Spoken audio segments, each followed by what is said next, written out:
Bonjour, j'espère que vous allez bien. Aujourd'hui, je vous propose un résumé du dernier jour d'un condamné. Et cela, bien sûr, s'inscrit dans le cadre des préparatifs qui précèdent l'examen régional. Alors, donc, comme vous voyez ici sur le tableau, j'ai essayé de donner les chapitres les plus importants de l'œuvre, là où il y a les événements principaux. Donc, avant de passer à l'explication de ces chapitres, je vous rappelle que le titre de l'œuvre, c'est Le dernier jour d'un condamné. Alors, Le dernier jour d'un condamné, écrit par Victor Hugo. Alors, quel est le genre de l'œuvre? C'est un roman à thèse. La justification, parce que Victor Hugo défend une thèse. Alors, quelle thèse? C'est l'abolition de la peine de mort. C'est quoi abolir la peine de mort? C'est supprimer la peine de mort. Donc, l'auteur, c'est Victor Hugo. C'est un écrivain français, né en 1802 et décédé en 1885. Donc, l'œuvre est publiée, la date de publication en 1829. Voilà. Donc, le chapitre premier, le condamné à mort, il se trouve dans une cellule à Bicêtre. Alors, quel est l'événement principal? Quelle est l'idée générale du chapitre? La pensée obsessionnelle de sa mort. La pensée, c'est l'idée. Alors, obsessionnelle, une pensée obsessionnelle, c'est une idée qui reste toujours ancrée dans la tête, qui ne sort pas de la tête. Donc, quelle est cette pensée qui ne sort pas de la tête du condamné à mort? C'est l'idée de la mort. Il ne pense qu'à la mort dans la cellule. Le chapitre 2, souvenir du jour du verdict. Alors, donc, le jour du verdict. Le chapitre 2, que fait le condamné à mort? Il fait un retour en arrière, d'accord? Et il se rappelle de quoi? Du jour du verdict. Ça veut dire le jour où le greffier a prononcé la peine qui a été bien sûr préparée par les jurés. Donc, le chapitre 4, transfert du condamné du tribunal vers Bicêtre. Le chapitre 4, il nous raconte comment il a été transféré du tribunal, le tribunal, vers Bicêtre. C'est quoi Bicêtre? C'est une prison, Sijn, il s'appelle Bicêtre. Alors le chapitre 5, événements qui rythment la vie à Bicêtre. Le chapitre 5, le narrateur, il nous raconte un petit peu son quotidien à Bicêtre, ses sorties dans le jardin de la prison, les avantages qu'il a, les privilèges comme avoir une plume, des papiers, etc. Alors, donc, chapitre 7. Le chapitre 7, il nous parle, le condamné à mort, du projet d'écriture. Le projet d'écriture du condamné à mort. Le condamné à mort, dans ce chapitre, surtout dans le chapitre 6, il prend une décision importante. Il va écrire son journal intime. Pourquoi il écrit son journal intime? D'abord, c'est pour laisser un message après sa mort, dans le but de convaincre les décideurs d'abolir la peine de mort. Deuxièmement, c'est pour moins souffrir, pour calmer la souffrance, parce qu'il pense que c'est le seul moyen pour réduire sa souffrance. Alors, le chapitre 13 et 14.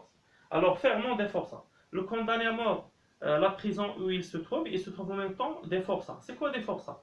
Ce sont des prisonniers condamnés aux travaux forcés. Les travaux forcés, par exemple, comme enlever les pierres, travailler dans les mines, sur les chemins de fer, etc. Donc, le condamné à mort, il raconte cette scène. C'est une scène inhumaine, parce que les forçats étaient maltraités. Et le condamné à mort, à la fin du chapitre, il s'est évanoui. Qu'est-ce que ça veut dire s'évanouir? Il perd connaissance et il a été transporté à l'infirmerie, un petit hôpital lié à la prison. C'est là où il va être soigné. Donc le condamné à mort, à l'intérieur de son infirmerie, il entend une chanson d'amour, langue familière. Il entend cette chanson, une chanson rythmée par la tristesse et la mélancolie. Donc le chapitre 18 et 20, il nous parle de la visite du directeur. Le directeur se montre un homme gentil, d'accord? Il demande au narrateur s'il se sent bien et s'il a besoin de quelque chose, etc. Alors le chapitre 21, la visite du prêtre. Le prêtre, c'est un homme religieux qui porte avec lui une croix envoyée par l'église. Le prêtre, il vient pour lui donner le soutien moral. Mais ce prêtre n'est pas apprécié par le condamné à mort, parce que le condamné à mort, il trouve que ce personnage, il ne veut que faire un travail, et qu'il ne partage pas ses sentiments avec le condamné à mort, il ne comprend pas sa souffrance. Alors le chapitre 22, départ pour la conciergerie. Chapitre 22, il nous raconte ce transfert vers la conciergerie. La conciergerie se trouve à Paris. Il est transféré en voiture. Chapitre 23, rencontre avec le friauge. Le chapitre 23, il y a un nouveau personnage, c'est le friauge. C'est quoi le friauge? C'est un condamné à mort en argot. C'est un deuxième condamné à mort. Les deux vont partager la cellule pendant quelques minutes. Ce friauge va raconter son histoire au condamné à mort.